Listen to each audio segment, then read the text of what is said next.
Clip studio paint formally known as manga studio আমার go to art software গত কয়েক বছর ধরে। এর একটা কারণ হতে পারে আমি এর ইন্টারফেসের সাথে অনেক বেশি ফ্যামিলিয়ার। তবে নতুন যে কেউ ক্লিপ স্টুডিও পেইন্ট ওপেন করলে পারে এটা তার কাছে অনেক বেশি কমপ্লিকেটেড লাগতে পারে। আমি চেষ্টা করবো ভিডিও শেষে যে কেউ ক্লিপ স্টুডিও পেইন্টের বেসিক্স, ফান্ডামেন্টালস এন্ড ইভেন কিছু অ্যাডভান্স জিনিসপাতি জানতে পারবে। তো শুরুতে ক্লিপ স্টুডিও পেইন্ট ওপেন করা লাগবে। সো আমরা এই ড্রতে ক্লিক করব। তো তারপর আমাদের ক্যানভাস সাইজ সেট করা লাগবে। আমি পার্সোনালি 3000 x 3000 পিক্সেলস দিই এবং রেজলিউশন দিই 3500।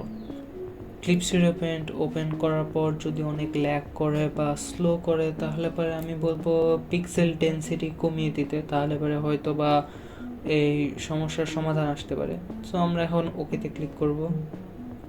ক্লিপ স্টুডিও পেইন্ট ওপেন করলে পারে ইন্টারফেসটা এক্স্যাক্টলি এরকম নাও দেখাতে পারে, আর যদি এরকম না দেখায় সমস্যা নাই, ইন্টারফেস খুবই ইজিলি চেঞ্জ করা যায়।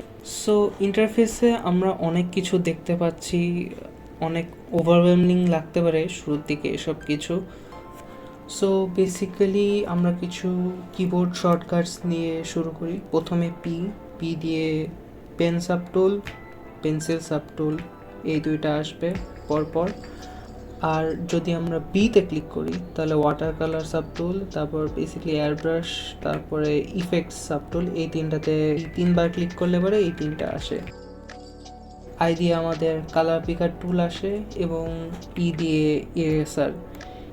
আর আমরা যদি কন্ট্রোল প্লাস ক্লিক করি তাহলে জুম ইন হবে এবং কন্ট্রোল মাইনাস ক্লিক করলে জুম আউট হবে। সো স্ক্রিনের এই সাইডে যা দেখতে পাচ্ছি এগুলো মেনলি সবই ব্রাশেস। আর আমি মনে করি ডিজিটাল ড্রয়িংয়ের জন্য সবচেয়ে ইম্পর্টেন্ট টুল যেটা ক্লিপ স্টুডিও পেইন্ট প্রোভাইড করে। এখন এখানে অনেকগুলো ব্রাশেস দেখা যাচ্ছে, তবে আমি সবচেয়ে গুরুত্বপূর্ণ ব্রাশেসের কথা বলব। প্রথমে স্কেচিংয়ের জন্য একটা পেন্সিল ব্রাশ লাগবে, আর লাইন আর্টের জন্য যে কোনো একটা ইঙ্কিং ব্রাশ, সেটা যে কোনো একটা পেন ব্রাশ হতে পারবে। এই দুইটা ইনাফ যে কোনো ফ্ল্যাট কালার বা 2D কালারে ড্রয়িং করতে। তবে যদি পেন্টিং স্টাইল কিছু প্রয়োজন হয় তাহলে দুইটা ব্রাশ আমি বলবো সবচেয়ে বেশি ইম্পর্টেন্ট, সেটা হচ্ছে হার্ড রাউন্ড ব্রাশ আর আরেকটা হচ্ছে সফট রাউন্ড ব্রাশ। এই দুইটা সবচেয়ে ইম্পর্টেন্ট পেন্টিংয়ের জন্য আমি বলবো।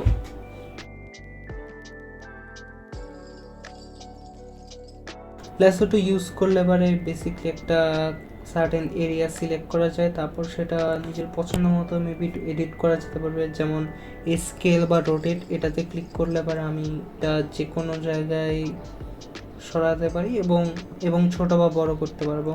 ম্যাজিক ওয়ান ইউজ করে অনেক ইজিলি যে কোনো একটা পার্ট সিলেক্ট করা যায়। এখন কালার পিকার ইউজ করে কোনো কালারের উপর হভার করলে পরে সেই কালারটা অটোমেটিকলি পিক করে দিবে। এখন এটা ইউজফুল হতে পারে যদি আমরা রেফারেন্স ইউজ করি ক্লিপ স্টুডিও পেইন্টের মধ্যে।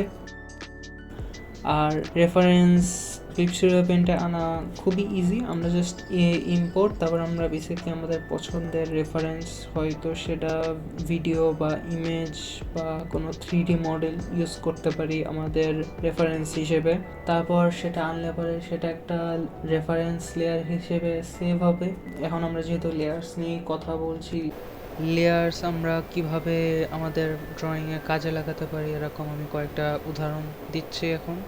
সো একটা লেয়ারে যদি আমরা স্কেচিং করি, সো স্কেচিং করার পরে সেটার যদি আমরা ওপাসিটি কমিয়ে দিই, তারপর এই যে এই বাটনে ক্লিক করে, তাহলে পরে আমরা আরেকটা লেয়ার তৈরি করতে পারবো।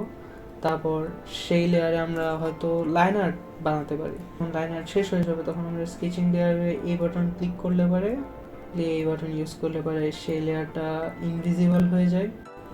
এখন যদি অনেক বেশি লেয়ার্স ইউজ করা হয়, যেমন 10-15টার উপরে চলে যায়, তখন আমরা লেয়ার্সগুলো অর্গানাইজ রাখার জন্য সেগুলোকে রিনেম করতে পারি।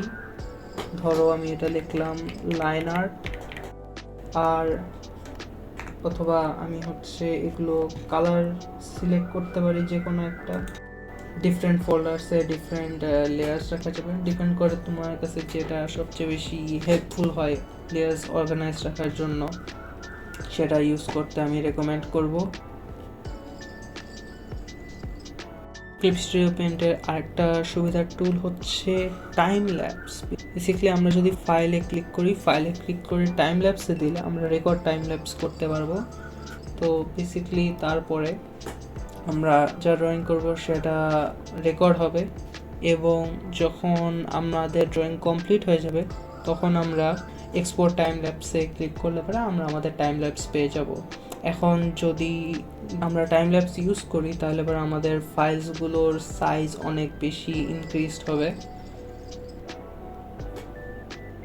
তারপর আমরা দেখতে পাচ্ছি আমাদের স্ক্রিনের রাইট সাইডে এটা বেসিক্যালি ন্যাভিগেশনের জন্য আমরা লেফট রাইটে দিতে পারছি। আর আরেকটা ইউজফুল টুল হচ্ছে এই যে এই বাটনটা, ফ্লিপ হরিজন্টাল।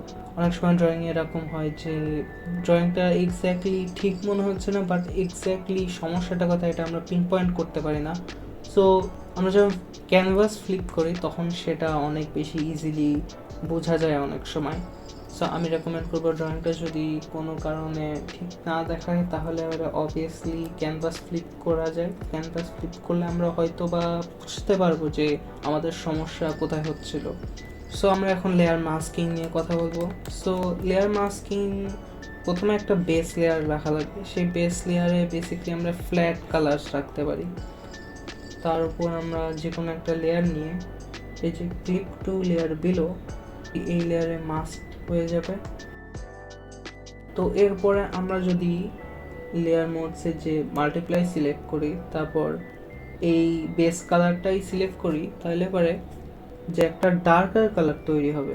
যদি আমি জাস্ট এই কালারটা সিলেক্ট করছি আর এই কালার আর এই কালার যদিও সেম না, লেয়ার মোডস ইউজ করার মাধ্যমে আমি একটা শ্যাডো তৈরি করতে পারছি। সেম জিনিস আমি যদি লেয়ার মোডসে স্ক্রিনে যাই, বেসিক্যালি আমি লাইট তৈরি করছি এই বেস কালারের মধ্যে।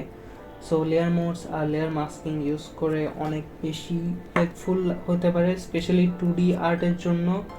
তবে আমি বলবো পেন্টিং স্টাইলের জন্য এটা স্পেসিফিকলি অতটা ইউজফুল না। অনেকে গ্রে স্কেলিং ইউজ করে, তবে আমার পার্সোনালি মনে হয় গ্রে স্কেল ইউজ করলে পারে অনেক সময় কালার্সগুলো অনেক মিউটেড লাগে। বেশি একটা রান ডাউন দিলাম সব কিছু ক্লিপ স্টুডিও পেন্টে।